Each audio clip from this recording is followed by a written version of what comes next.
During the research, planning and evaluation stages, we did use a wide variety of media technologies for all the three tasks.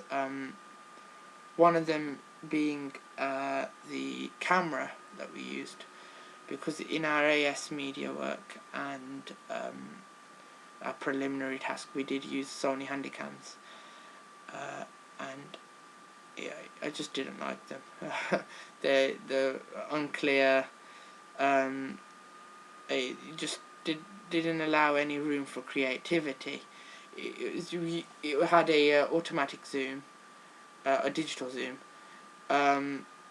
and it allowed no field for maybe focusing on things using adjusting the aperture and focusing on something more than something else while slipping in and out, which I think was important, especially for our documentary, because it is that sort of on edge, mysterious sort of documentary.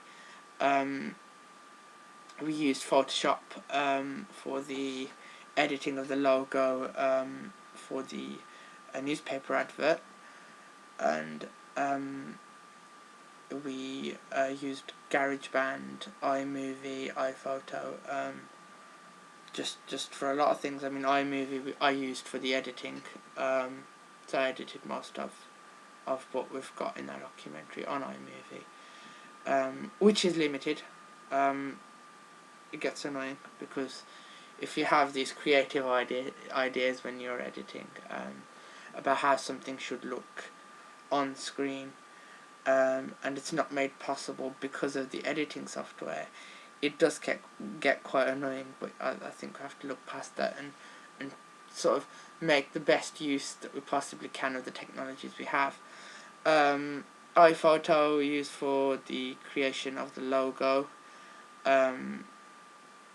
to put on both in the documentary and to use in the radio advert, so we could link the audio footage to the picture and have that uploaded on YouTube,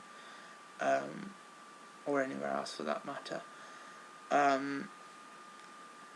I think the camera worked really well because it did just sort of give us that edge, and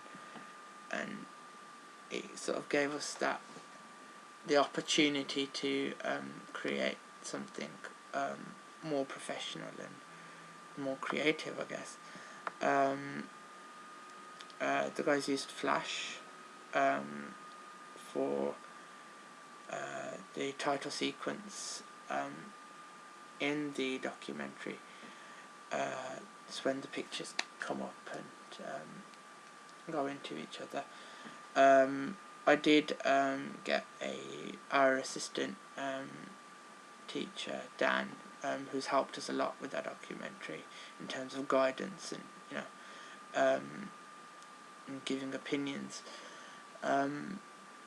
to allow us to use his editing software as opposed to iMovie for this one segment of our documentary, because iMovie wasn't allowing us to overlay all these images on top of moving footage to then sort of have the footage fade out and have Illuminatum left on screen, which of course is now made possible.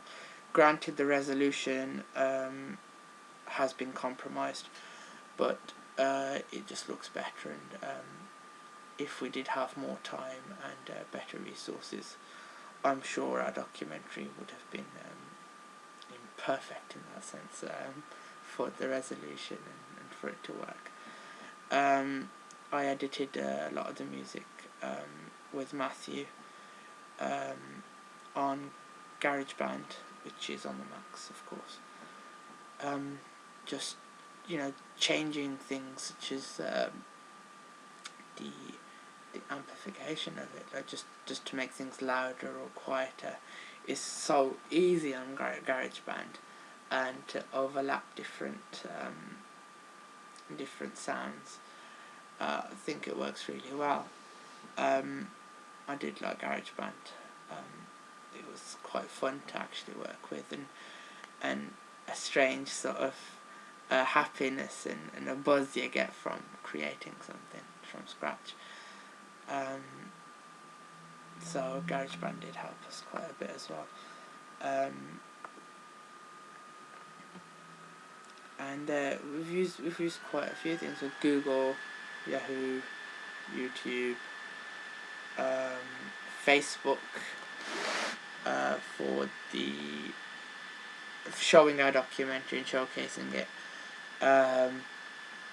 as well as other things, such as Blogger, which we use to basically keep a log of everything, as you know, and sort of look back over our work. Also used a program called The Font, which is on our website. And we used that for some of the fonts that we used in the newspaper advert, just so that it allows you to create something professional and clean. That's what actually lost its resolution when I had to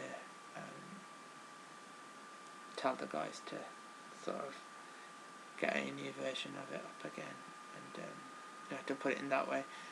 But it did help.